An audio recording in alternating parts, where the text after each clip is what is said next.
Sur 41 738 628 d'électeurs attendus, 18 45 348 ont pris part au vote, soit un taux de participation de 43,23%.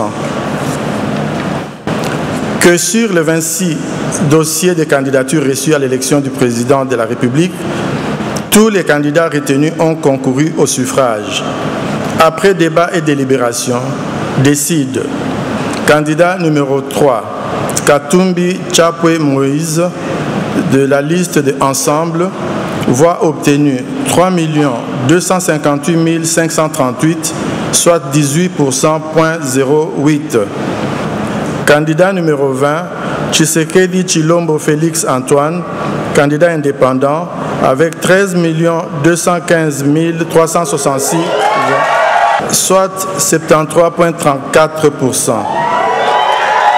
Candidat numéro 21, Fayulu Madidi Martin, de Lamouka Fayulu, avec 960 478, soit 5,33%. Est élu à titre provisoire le candidat numéro 20, M. Félix Antoine Tshisekedi Tshilombo. Quand je vois ces résultats, je dis merci à Dieu qui a d'abord permis que je puisse être aujourd'hui en vie, sinon on ne pouvait même pas se voir aujourd'hui. Qui est derrière la fin de l'année, pour moi c'est le plus grand cadeau que nous avons pour l'année 2024 qui s'annonce. C'est une interpellation aussi au regard du nombre de voix que le président a obtenu. Donc les Congolais l'ont interpellé pour dire Félix Antoine Tshisekedi Tshilombo, ne te réjouis pas, la charge est énorme, nous vous attendons au tournant, venez régler nos problèmes, le chômage de la jeunesse, nos problèmes, la problématique dans le domaine des médias, les problèmes de la santé. Ça c'est une lourde charge et il est conscient de ça. Ça peut paraître, tout le monde peut être dans l'euphorie de la joie, mais attention, ça c'est une lourde charge qu'on vient de lui confier, d'avoir encore la destinée du Congo pendant 5 ans. Et je ne peux qu'implorer la grâce divine, que Dieu lui donne la force, que Dieu lui donne la bonne santé, parce que je sais que diriger un pays comme le Congo, avec tous ces défis sécuritaires, les problèmes liés à la défense, et il n'y a que Dieu. Sans l'aide de Dieu, il ne pourra pas arriver. Vous savez, le président Félix est un monsieur très social, très proche des gens. Je pense que vous avez vu plusieurs fois aller participer à des deuils des inconnus, des gens qu'il ne connaît pas. Vous voyez, les élections se sont passées d'une façon apaisée, calme. Et voilà, les résultats, on les a eus ici, c'est une première. Et en plus, la journée, on donne les résultats. Et donc, on a toute la soirée pour vaquer à d'autres occupations et peut-être aller prier dans les centres de prière, tout et tout. Mais donc, vous voyez que les choses se sont passées normalement et c'est une première en RDC. Je pense qu'il faut applaudir, c'est un coup de chapeau.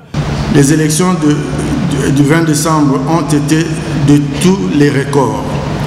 Organisation des 4 scrutins simultanés, 44 millions d'électeurs enrôlés en 4 mois, 101 000 candidats à tous les niveaux qui ont battu campagne dans un climat apaisé.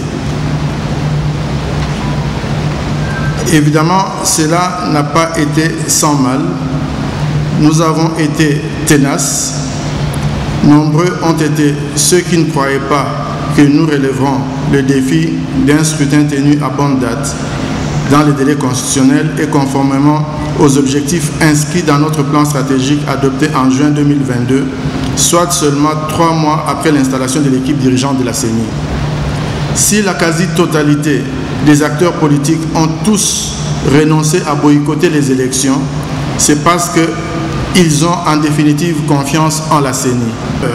Certains candidats ont fait montre d'un incivisme scandaleux en recourant à des actes de vandalisme, d'intimidation, de corruption et de violence à l'endroit de certains de nos agents électoraux en vue de bourrer les urnes et de gagner. C'est donc ici l'occasion de féliciter la population congolaise pour sa vigilance qui a permis de contenir ces velléités. La CENI, sans fausse modestie, a pu parvenir à organiser des élections apaisées et dans la sérénité. La campagne électorale de 2023 n'a rien à envier à celle de 2006, 2011 ou encore de 2018.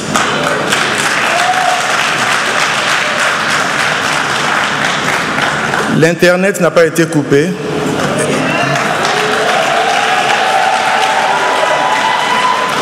Et les Congolais ont continué à vaquer à leurs occupations dès le lendemain du jour de vote. aucune activité n'a été perturbée, ce qui peut être considéré comme un thermomètre pour mesurer le caractère paisible de ce processus.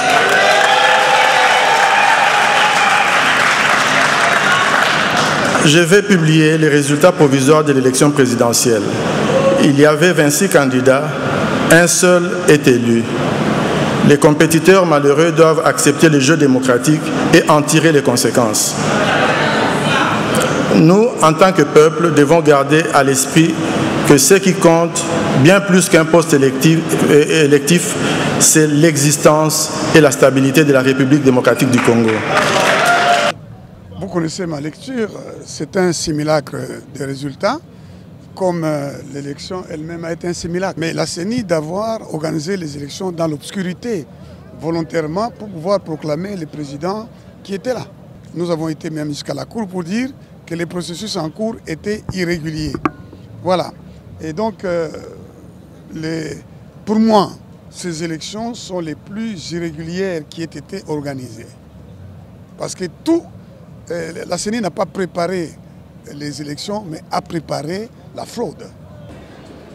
Hommage à Mfumu Kimbangu. J'ai toujours cru à cet homme, à cette personnalité du monde. Et c'est lui qui a opéré le choix. Nous avons suivi et nous sommes les plus heureux. Ça montre que Dieu ne ment jamais. Dieu est juste et nous sommes les plus heureux aujourd'hui. Et j'ai dit à tous les kimbanguistes, vous avez gagné, vous avez opéré le choix et les choses se sont faites selon la grâce et la couverture de Dieu. C'est-à-dire le chef de l'État qui est réélu, à lui je dirais félicitations d'abord. Mais après, je sais que c'est dans ce combat qui s'est engagé. Ma prière est qu'en 2028, que tous les Congolais soient en mesure de voter. Ceux qui sont en Ituri, ceux qui sont à Massissi, ceux qui sont à Kwamount, ceux qui sont à Rutshuru, ceux qui sont partout, dans des endroits où ils ne peuvent, en ce moment, ils n'ont pas pu participer aux échéances. Ma prière est qu'ils travaillent, que Dieu le soutienne, que l'intégrité du pays retrouve la paix et surtout dans son combat de l'état de droit contre la justice. Et je crois que Dieu le dra. Non, eza esengo, il y a transparence dans nous CENI à la Kissi. Partout soit présent, journalistes, médias, eza osalamsa nango. Déjà, l'explication est à Pessi et Simbi na makambu eza okene. Maintenant, comme eza provisoire, tina osama kele na balaba les athées, ils ont permettre na Congolais ya réunir ba preuve pour permettre ba kene kosamba nango na cour constitutionnelle.